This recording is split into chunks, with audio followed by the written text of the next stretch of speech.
Hi friends, I am Tilak. You're watching Tech Maybe Unique, and today we're going to see about how to change the font on your LibreOffice writer on your computer. And if you are new to this channel, make sure to click on the subscribe button below. We just quickly move on to the video. So how to change the font in the LibreOffice writer, just going to show in this video.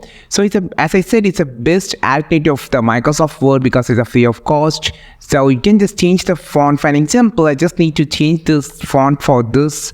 So you just select the entire sentence or line, a word that you just need to change the font. For an example, you're just going to change the font for the LibreOffice.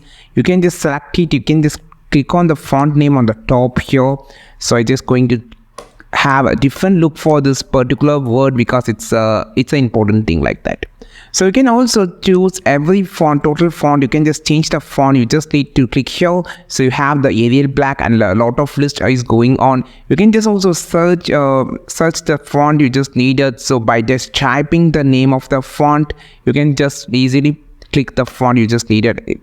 So this is how you just change the font style or font theme on your LibreOffice writer on your computer. I think this video helped you a lot. Like this video, share this video, subscribe this channel. We will meet our next video with a super valuable content. This is Tilak signing off from Tech Made Be Unique. Have a wonderful day.